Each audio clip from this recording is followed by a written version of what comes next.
the companions where for 5 minutes you can doze off and then you can come back in and you're going to understand it. This, if you doze off, you're not going to understand. So you have to actually pay attention the whole time. The second thing is that this isn't an spiritual topic, meaning it's not something that is, going to make you feel good or feel strong. It could for some people, but it's an educational topic. So it's not as fancy, it's not as glittery, it's very, technical, you could say.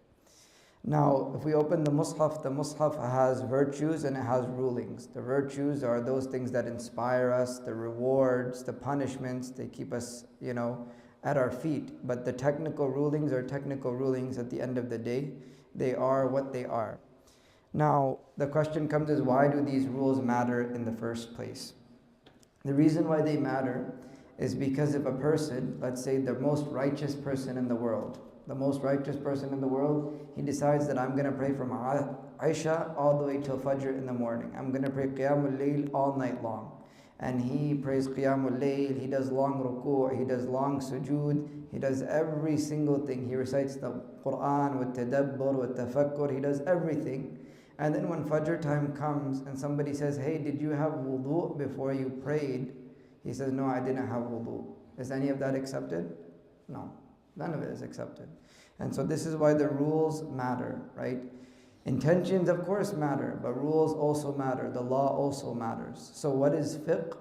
Fiqh is the understanding of the companions, the understanding of the scholars, and the rulings that they derive from the Quran and Sunnah. So if somebody comes up to you and says that, hey, I don't believe in fiqh, I follow the Quran and Sunnah, the response is, fiqh is an understanding of the Quran and Sunnah. It's the magnifying lens by which a person looks at the Quran and Sunnah, which is the source material for our deen.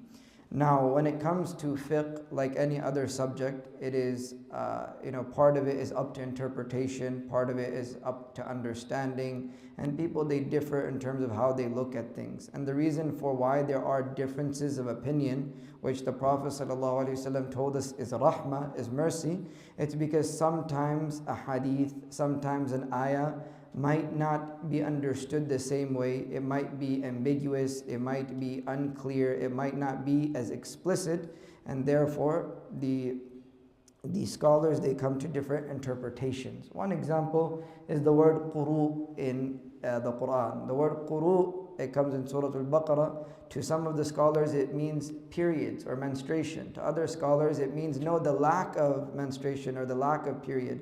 And if that's the case, then the interpretation becomes very, very different. The other reason why there are differences of opinion is because there are new issues that come up, right? Like your credit card, like your debit card, like index funds. These are all new issues in finance in particular, issues of traveling, right? All of these are new issues, and so they have to be dealt with in the light of the Quran and the Sunnah. And all of these are valid differences of opinion as long as they are done by reputable scholars. And so the main thing that I want you to get out of this slide is that you have to pay attention, and this is educational material, not necessarily spiritual material. Now, what is the status of fasting? So the status of fasting in the Quran, Allah subhanahu wa ta'ala says in Surah Al-Baqarah, Ya ayyuhal ladhina amanu kutiba alaykum as-siyam, that, people who believe, fasting has been written upon you or prescribed for you. It's the same way that a pharmacist subscribes or prescribes something to a patient. So fasting has been prescribed for you. كَمَا كُتِبَ عَلَى الَّذِينَ مِن قَبْلِكُمْ, as it was prescribed for those nations before you. Now, as it was for those before you, the Christians, they have their 40 days of Lent. The Jews also have specific fasts depending on whether you're Orthodox or whether you're a modern Jew. But the reality is none of those groups actually fast the way that Isa alayhi salam taught them, nor do they fast the way that Musa alayhi salam taught them. And so they don't actually fast that way. We're the only nation that fasts exactly the way that their prophet taught them to fast, with the same exact prescription, with the same exact days, with the same exact methodology of determining those days, right? So this is the first thing. This is the evidence from the Quran.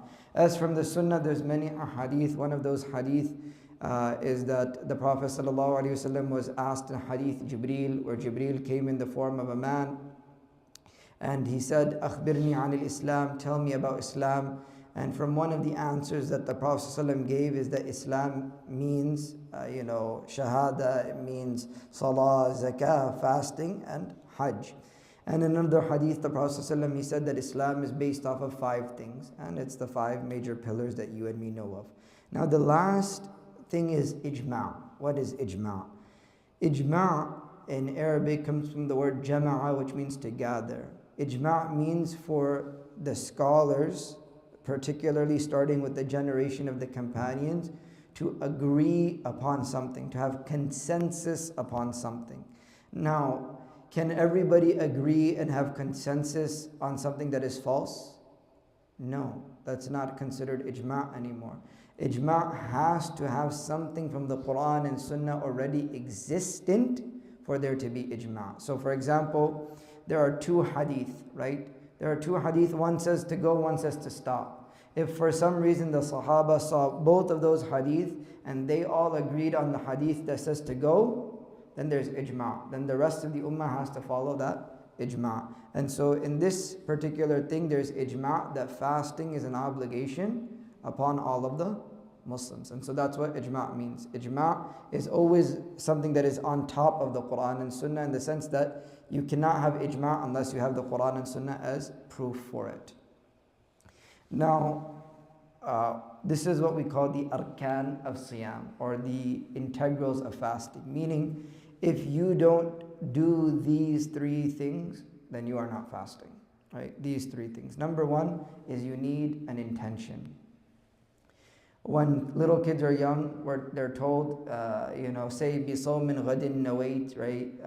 I'm going to fast tomorrow. You make an intention. نَوَيْتُ صَوْمَ غَدٍ, right? I'm fasting for tomorrow. All of these intentions that are said on the tongue are not necessary, but obviously they're done min bab al-ta'aleem. They're done in order to teach children how to make an intention. But the reality is the intention, the place of it is the heart. Now, why is this point so important? It's important because your intention matters because of the time.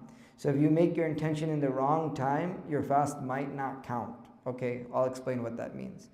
When it comes to an obligatory fast, the scholars, they say the intention must be made at night before the next day. So for example, let's say tomorrow is Ramadan, hypothetically. I have to make the intention from tonight before sleeping that I'm going to be fasting tomorrow, right? Now, how does that work in the month of Ramadan? Do I have to make an intention every night? No, you don't have to make an intention every night, because it's assumed that your heart knows that you're going to fast tomorrow. And so this is not something to become paranoid over or get, some mental health problem because of this. It's very simple. Just say that, okay, I'm planning on fasting the whole month of Ramadan, and therefore your intention is automatically made every night.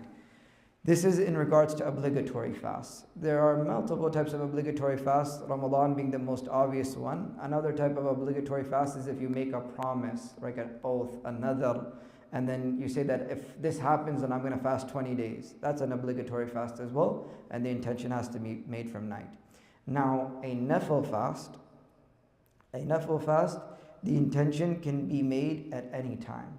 What does this mean? For example, let's say that you wake up at 9 o'clock in the morning on a Monday, and you say, hey, I haven't ate anything since last night, I'm fasting. Then it's fine, your fasting counts. But you cannot do the same thing with an obligatory fast. The obligatory fast, the intention has to be made at night. So this is why the intention matters. The second thing is that you must refrain from eating, drinking, and sexual desires of any form or any kind. Number 3 is that the period for fasting is from true Fajr till sunset. What is true Fajr? So if you wake up in the morning early enough, I'm not sure if you can really see it here, there's a light that goes vertically up. That is called false Fajr. That's not when Fajr starts. And then there's a light that comes like this, it's horizontal. This is Fajr al-Sadiq. This is the light where Fajr actually comes in. So once that period starts, you are no longer allowed to eat anymore up until sunset. So this sort of brings us to the main, you could say, arkan, the integrals of fasting. It's pretty simple. Now, we didn't mention things like don't backbite, don't lie, don't cheat, because these are obvious, of course. Now, does backbiting break your fast? No, backbiting doesn't break your fast, but you might see statements of some of the salaf, some of the companions that would say that backbiting breaks the fast. What they mean by that, it breaks the reward of the fast, right? It breaks the virtues of the fast, but it doesn't technically break the fast. Now, what is fasting? The Arabic word for fasting is either som or siyam.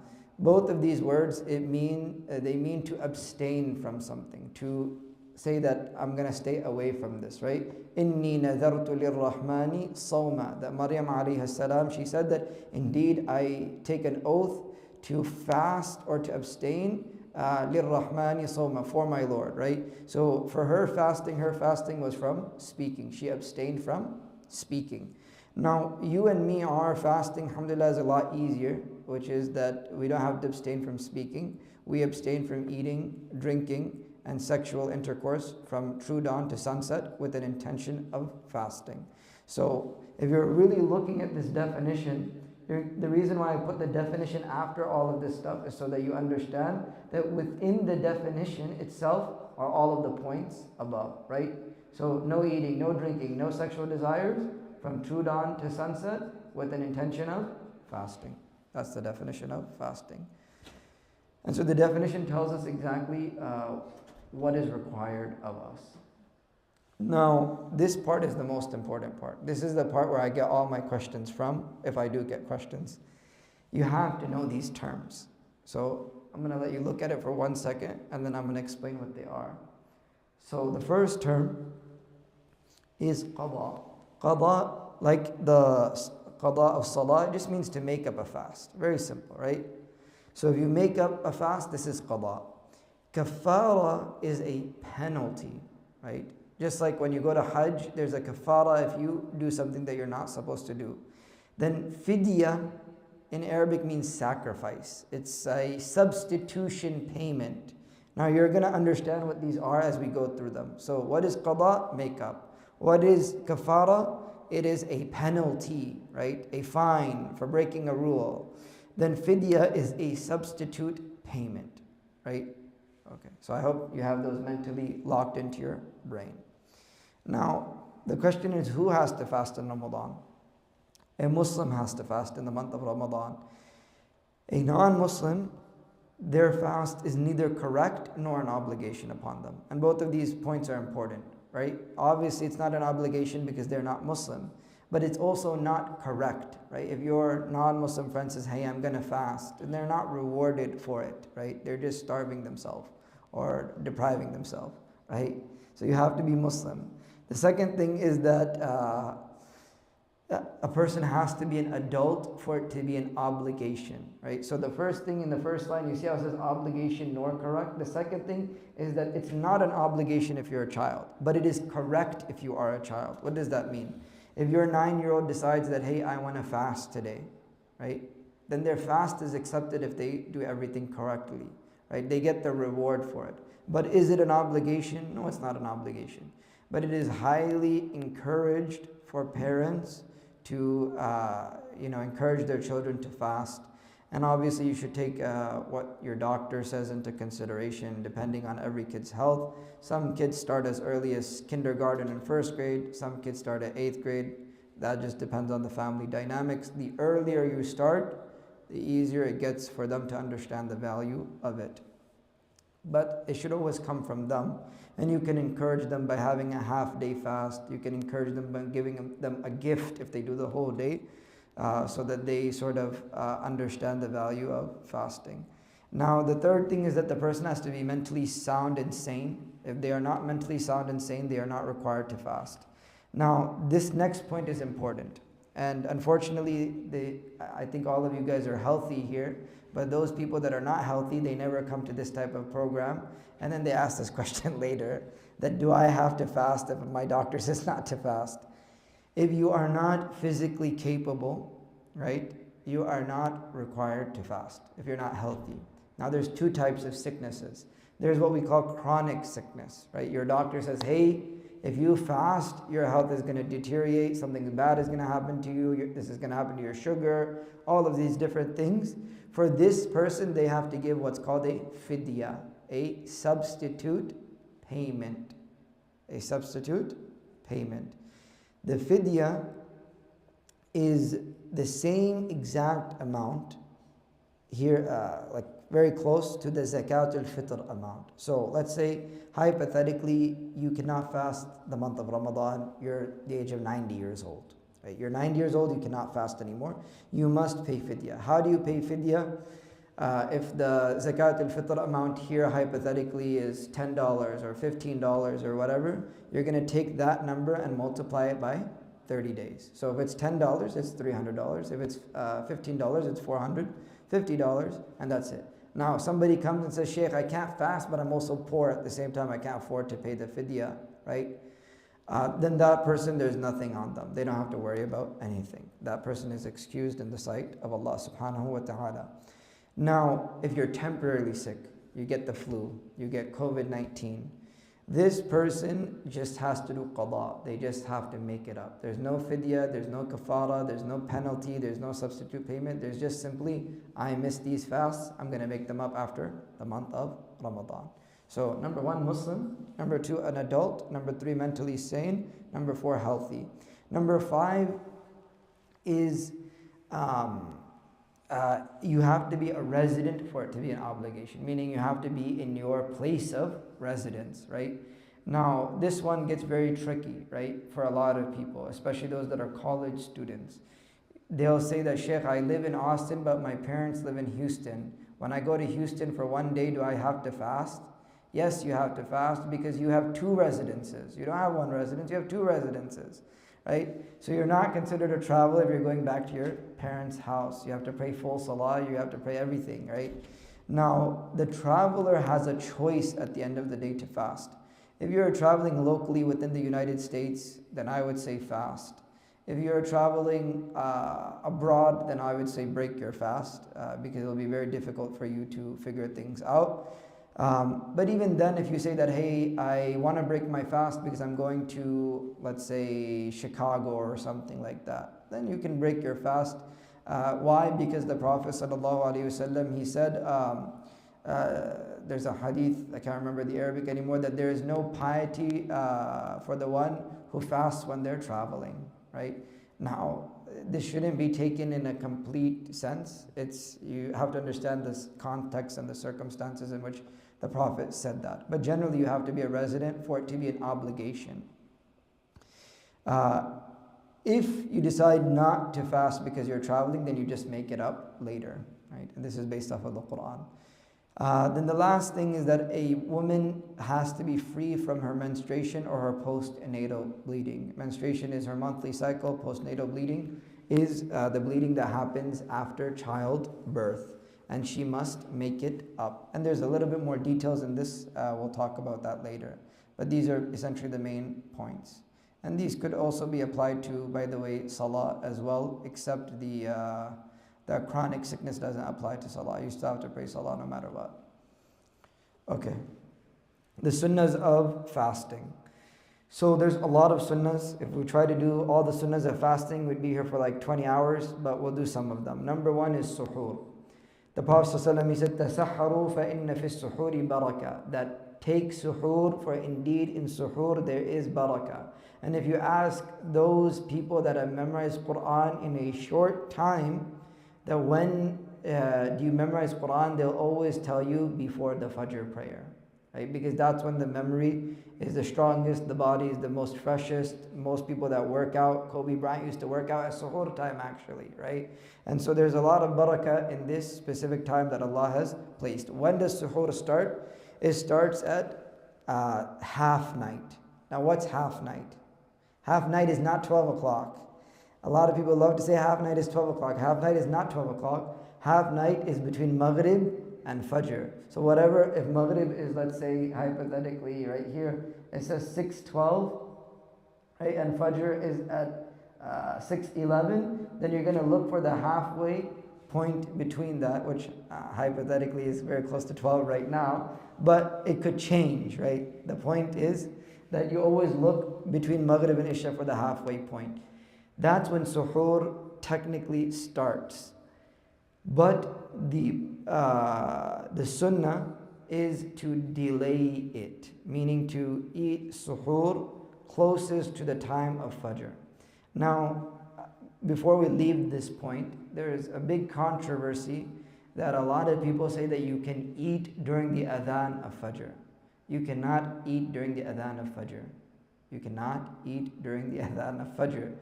Now, they say, oh no, but there's a hadith, right, where it says, you're allowed to eat during the adhan of Fajr. There are two adhans in the city of Medina till today. The first adhan is for signaling the time of tahajjud. The second adhan is for the actual Fajr time. The first adhan is where you can continue eating because only tahajjud time starts, the last 1/3 of the night. The second adhan is the actual Fajr time, right? So we can't confuse it. Like if you're coming in, let's say hypothetically you decide to fast, and Brother Hussam is doing the adhan at 6:11 right here, you're like, oh, let me just eat a little bit more because he's still giving the adhan, right? You can't do that. Once the adhan is in, it's over, right? The second thing is iftar. Iftar is another sunnah. It should not be delayed. It should be done right away. The Prophet ﷺ, he said, لا يزال الناس بخير مع عجل الفطرة, that the people are fitr, that the people are with goodness as long as they do not delay the iftar, right? When it's time to eat the iftar, you do it. The sunnah is to start with rutab dates. Rutab dates are they're the fresher dates. They're not the ones that are dried out, right? They're a little bit harder to eat. That's what the sunnah is. If you don't have those, then you can do dates, and then after that followed by water. Now, dua is something that should also be done. Dua is done at 2 points, by the way, at iftar, and most people don't do this, right? The first is before breaking the fast. This is the time that the dua is maqboola, it's accepted by Allah, right? You get an accepted dua at this time right before breaking the fast. The second dua is right after you do this dates and water, you say ذهب الظمأ, that Allah has taken away the thirst, وابتلت العروق, the veins have been quenched, وثبت الأجر إن شاء الله, and the reward has been established by the will of God. That's the dua. There's other duas as well. They're not as strong. This is the strongest dua that a person can do, but at the end of the day, the point is to make dua before breaking the fast and dua immediately after breaking the fast, right? What we do is we'll do the dua before breaking the fast if we're not at a party or dawat, right? If we're at home. If we're at a party or dawat, we're talking during that time. But after we break the fast, we see the samosas and the pakoras, and we forget to make dua at that point, and then it's Isha time at that point. The third thing is feeding other people, right? You get the reward of feeding other people and the reward of their fasting. Number 4 is taking a ghusl or shower before Fajr. This is sunnah, especially for those people that engage in familial practices. Then number 5 is refraining from the sins of the tongue, backbiting, lying, screaming. If somebody comes and does that to you, you respond with inni sa'im. And the last thing is increasing in Quran, prayer, dua, and sadaqah. Okay. Disliked actions during fasting. This is important. Number 1 is chewing or tasting. Okay, let's start with chewing. If I take this tissue or I take a wrapper and I put it in my mouth, right, and I start chewing it, does it break my fast? No, it does not break my fast. If I take a piece of gum and I start chewing it, does it break my fast? Yes, it does. The reason why is because of the fact that there are flavors and there's taste and there's liquid that's formulated via the gum that goes down your throat and into your stomach. But there are certain substances like plastic. Some people like chewing on plastic, right? That doesn't break your fast, but it's extremely disliked in case you end up swallowing it. The second thing is tasting. Tasting is not allowed except for the cook of the house. So, by the way, this can be a woman or it can be a man, right? It can be both. right? But generally the books of fiqh will write it as if it's a woman, but it can be both. What does this mean? So for example, let's say you have a party, a dawat, you invite like 100 people, right?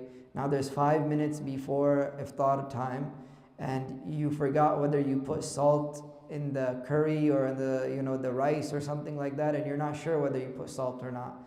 Now, let's say hypothetically you didn't put any salt. If everybody starts eating, what are they gonna do? Spit it out as soon as it goes in their mouth, right?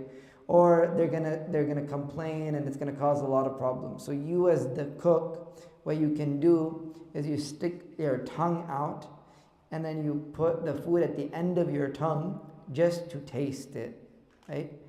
And you see, okay, there's salt in here, there's no salt in here. This is just an example, by the way. And then you spit out. You don't actually like take the food in, right? So that's what is meant. Right? We said chewing anything with flavor breaks the fast. The second thing is excessive wudu. Excessive wudu, too much gargling or blowing the nose with water is makruh. It's disliked. Now, what happens if you swallow that water or if it goes down your throat? It does break the fast. But the idea is that the dislike is for just doing the practice. Like somebody might do it excessively and it doesn't go down their throat. This is still disliked and you should stay away from it. Number 3 is intimacy that leads to arousal, like kissing. That's obvious. Number 4 is sins, arguing, lying, swearing, backbiting, fighting. Number 5, this one is important for some people, not everyone, which is cupping. Cupping is hijama. Hijama in the Hanbali madhab, it breaks the fast of the person administering the hijama as well as the one the hijama is being done upon, both of them, right? There's a hadith for it that the Hanbalis take. For the Hanafis, it's disliked, right? It's disliked, it's makruh. That's why it's mentioned in this slide. Number 6 is, every little kid's favorite thing, which is where you gather all the saliva in your mouth when you're thirsty in the middle of the day and you just swallow it just so it gives you and all the little kids, they like to say, oh, I just drink water, man. How did you drink water? Because I created all that saliva in my mouth and then I swallowed it. This is disliked. It doesn't break the fast. Number 7, complaining is also disliked, saying, oh, I'm so tired. Oh, this fast is killing me. Right? Or I'm so thirsty. A person should avoid doing this. Again, these are all disliked. They don't break the fast, right? They don't break the fast. Okay. Allowed actions. You're allowed to smell nice smells, your cologne, your perfume. One exception is bukhur. Bukhur is a special type of incense, type of wood, that if you were to go up to it and you're supposed to do istinshaq with it, right, take it into your nose, it actually does break the fast. Kissing that does not create desire, meaning you kiss your wife on the cheek, you kiss your kid on the cheek, obviously that doesn't create desire, but kissing your wife on the cheek, like, oh, I'm going to work or something like that, and there's no desire behind it, it's allowed. Tasting for need, we mentioned this already, and we mentioned the way you stick out your tongue, you don't let the food go down your throat, you just taste it and then you spit it out. Now, what breaks your fast?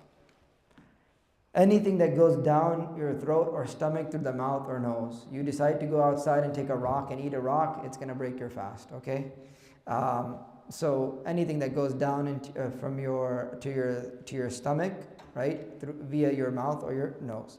Now, there are 2 exceptions to this. Number 1 is if you're forced to eat. So for example, in the case of the Burmese as well as the Chinese, Uyghur Muslims, when they're forced to eat in those camps, their fast actually does not break. Bad news for their oppressors, but their fast doesn't break actually. Number 2 is when you forget. Let's say it's the middle of the day, you decide that, you're just finished the dhuhr, you have a habit of going to the water tank over there and getting water, and you do that in the month of Ramadan, your fast doesn't break because you forgot. Now, you have to be careful. The word forgetting does not mean accidental. The word forgetting does not mean accidental. Okay, what does this mean? You decide that, hey, it's really, really hot right now. I feel like going for a swim. Right? I feel like going for a swim. You jump in the water.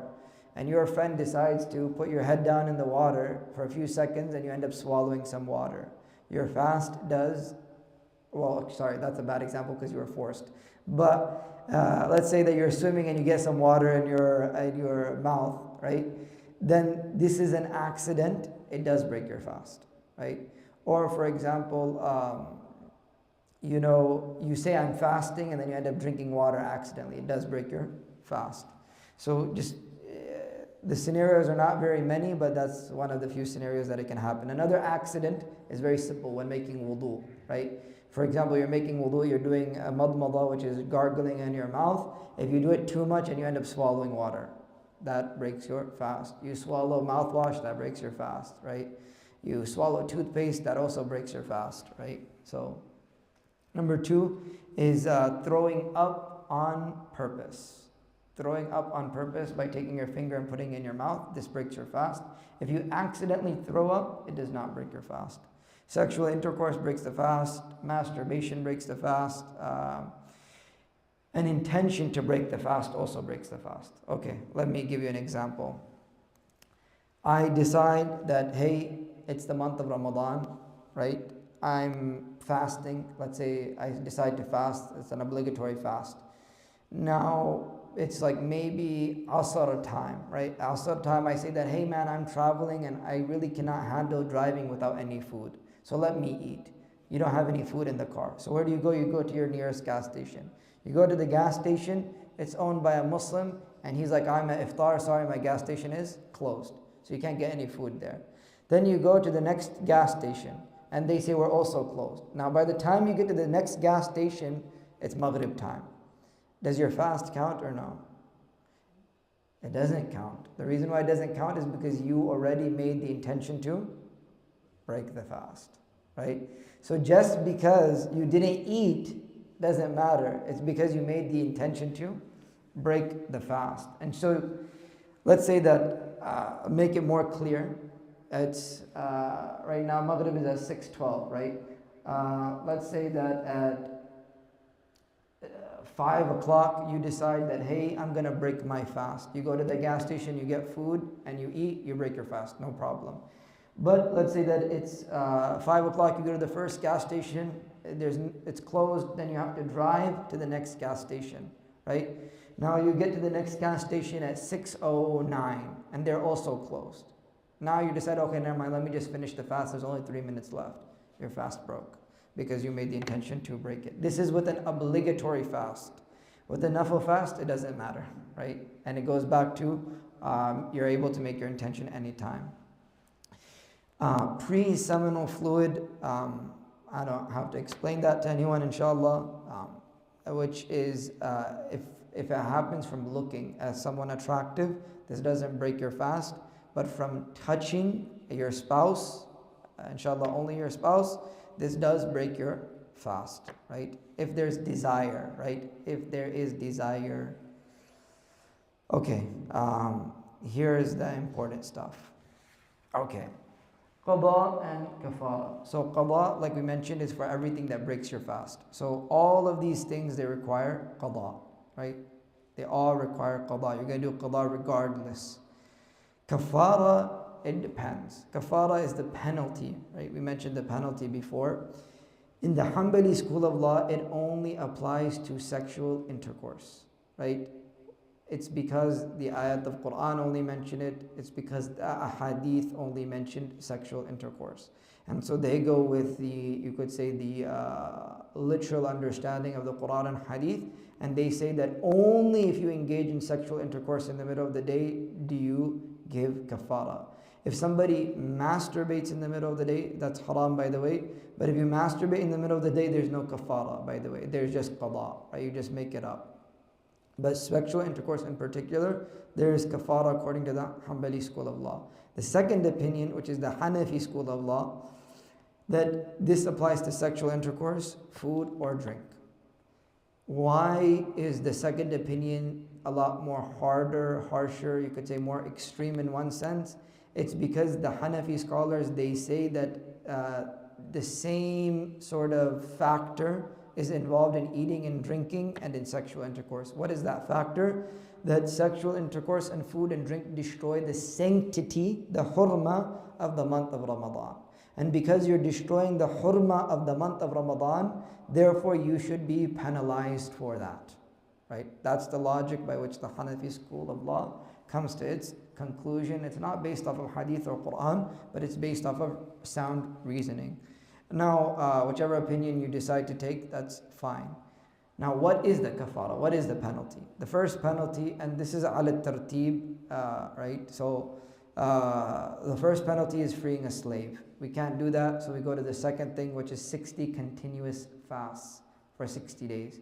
If you do 58 days, right, and then you say on the 59th day that, hey, I don't feel like fasting today, restart. Why is it like this? Because it's a penalty, and penalties are harsh and extreme in the Sharia. Because, the fact is, if you're willing to eat and drink while other people are not eating and drinking, you're willing to engage in sexual intercourse when you're not supposed to be, you sort of get hit with these things so that you don't do it. And this serves as a deterrent.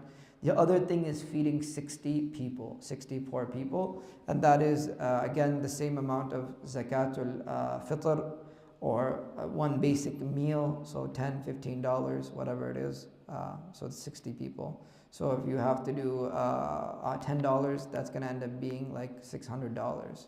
It's a hefty price today. Okay, consequences. Okay, now exceptions. So these are the things that cause the penalty. These are the things that just cause you to make it up, qada. They cause you to do qada.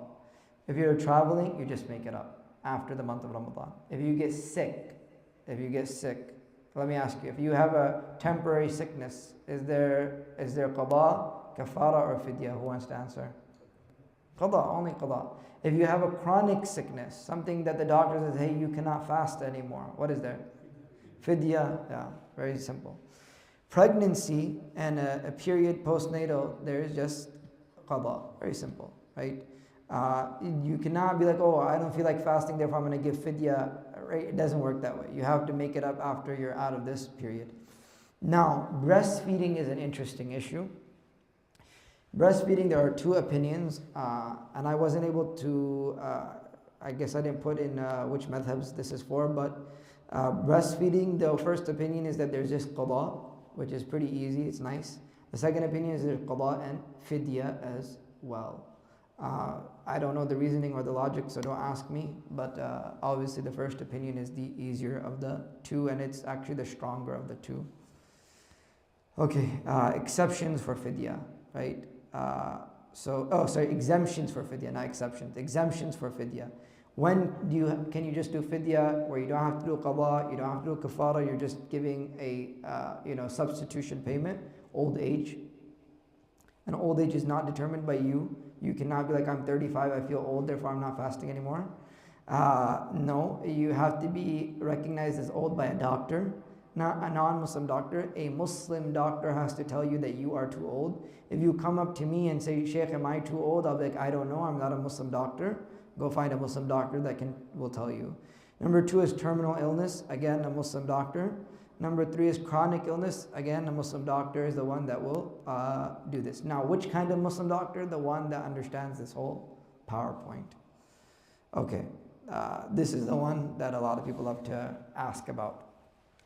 Which things don't break the fast at all? Vomiting, which is not done on purpose, doesn't break the fast. If it's done on purpose, it breaks the fast. If you do it on purpose, what do you owe? Kafara, qada, fidya, what? Huh? Why kafara? There's no eating or drinking happening and there's no sexual intercourse happening. You do it on purpose, but there's no food or drink happening, right? There's no sexual intercourse. There's just qada.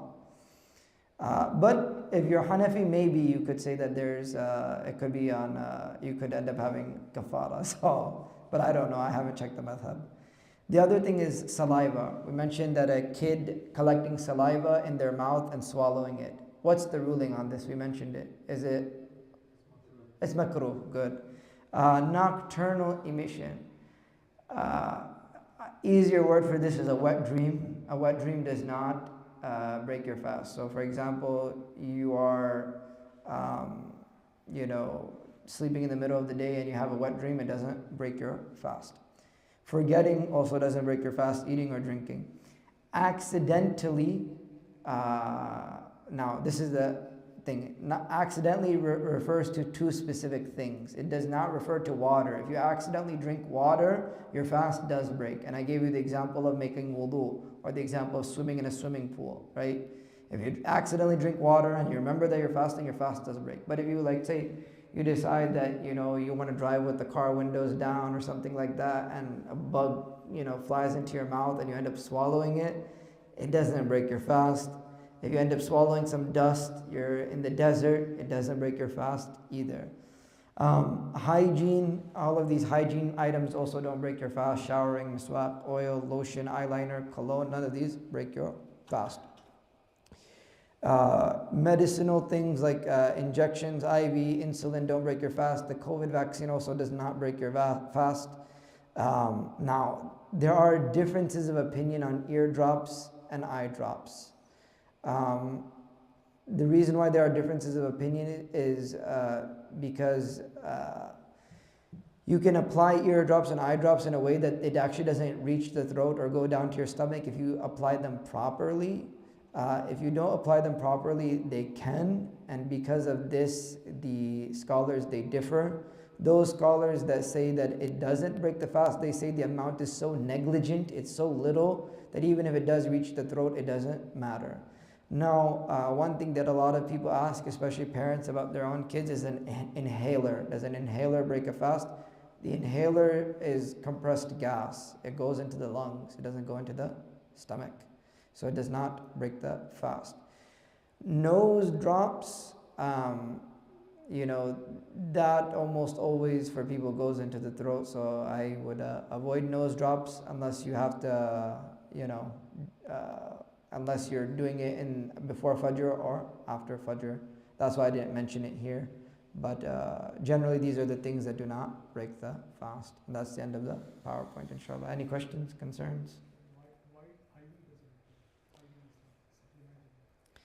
I mean, it's because it doesn't go to the stomach, technically, right? So it's not nutrition that breaks the fast, right? It's the reaching of the food or something to the stomach that breaks the fast. Like I said, it's the reaching of the food to your stomach. So they were not doing IVs before. I mean, there's probably differences of opinion, but generally most of the scholars, they'll say it doesn't break the fast. So.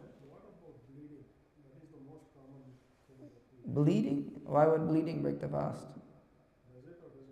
I mean, if you're having a period, yes. But otherwise, no.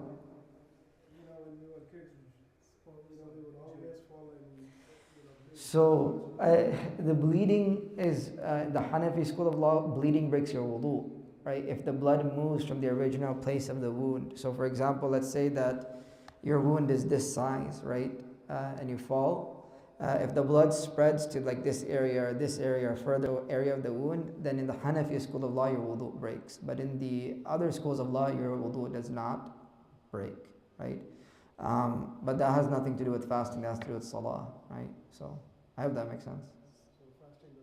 So fasting doesn't break if you're bleeding, no. Unless you're planning on drinking your own blood or something like that. I don't know. He was falling a lot when he was a kid, and he's been making up since, so...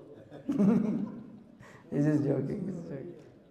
No, I don't think it does. I'm pretty sure it does. But anything else? What about the toothpaste? Toothpaste, okay, the same thing, right? If it doesn't go to your stomach, it does not break the fast. If it goes to your stomach and you decide that, hey, this flavor is really good, I'm really hungry, I'm really desperate, and you decide to squirt it into your stomach, you're going to have two problems. One, you're going to have to call poison control. The other thing is that your fast is also going to break. But regularly using toothpaste doesn't. It's recommended not to use a flavored toothpaste. A flavored toothpaste should not be used. A regular, fluoride toothpaste is good. It's fine.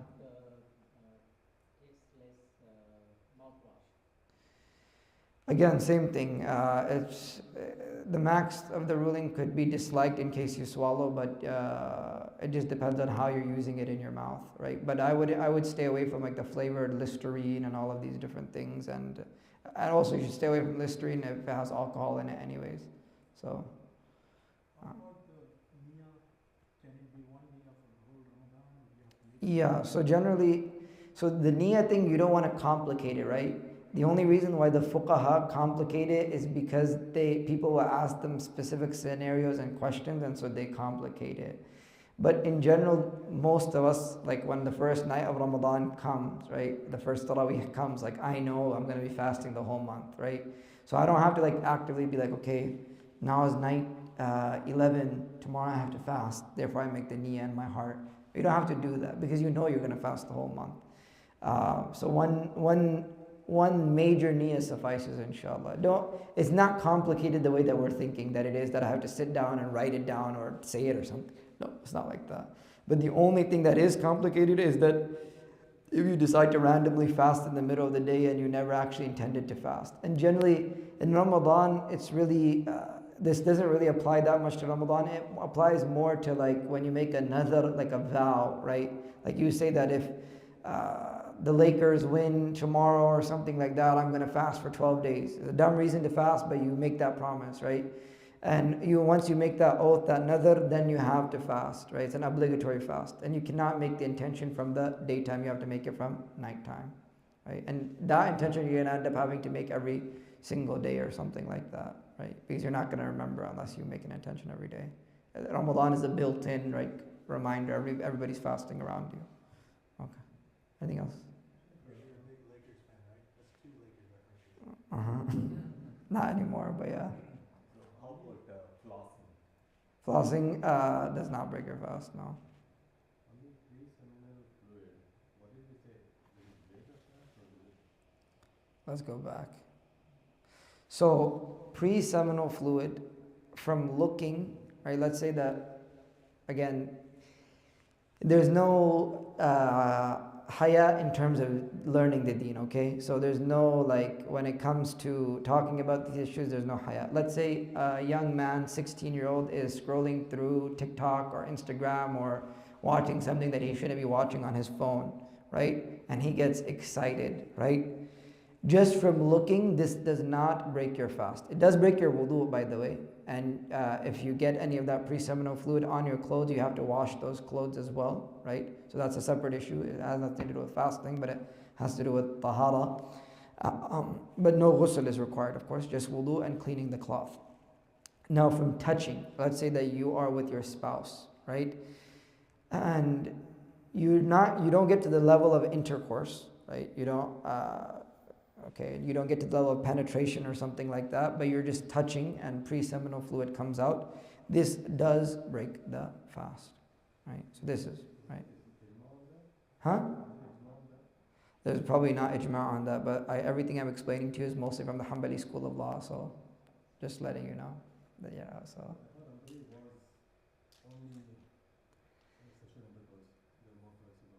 No, so if it's with touching, then it does. If it's with touching, it does. That's what we were taught. If there's no touching and you're just looking like, you're just looking at your wife and you get happy or something like that, that's different, right? So. The niyyah can be made as late into the day, or is there some stipulation there? There's differences of opinion, but generally midday is okay. Till midday is okay. Like zawal time is okay. And is there a penalty if you break along? No. If you nafil fast, there's no penalty. Never. That's not a fast. It's like if you're praying nafil prayer and you decide to break it, there's no problem, right?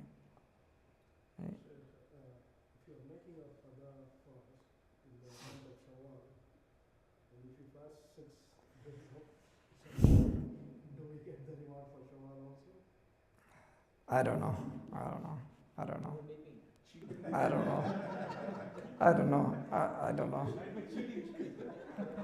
know.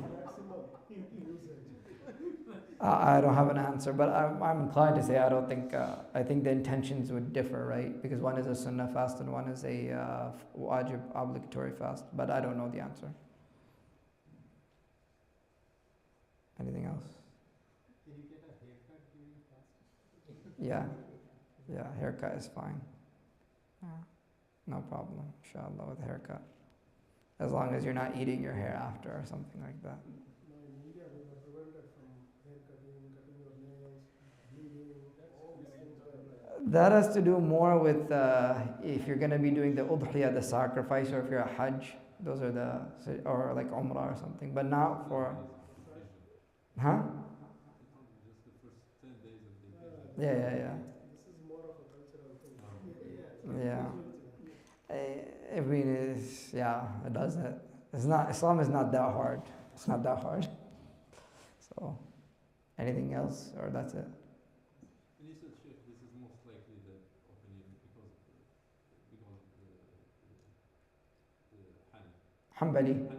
Hanbali. Yeah, because the brother asked about the IV, and there is a different opinion. I mean, yeah, so these last issues, especially the modern issues, there's difference of opinion in everything. So the issue with eye drops, ear drops, insulin, IV, all of these things, there's a lot of difference of opinion. And again, all of it, none of it, okay, I'll be honest, none of it is because it's mentioned in the Quran or Sunnah clearly. It's because they're looking at different ilal or reasoning. So somebody might say the illah of breaking the fast is nutrition, right? Like you said, right? So if that's your illah, then it breaks your fast. If that's your reasoning, then it breaks your fast. But if your illah is the reaching to the stomach, then it doesn't break the fast. And I think that is a more realistic way of looking at it, because I'll be honest, I'm not going to go to the hospital, get IV and be like, yeah, I feel full today or something like that, right? So, but again, there's different fiqh councils that have different rulings on this stuff, right? So if you decide to take a more harder route, that's up to you, inshallah. Huh? No.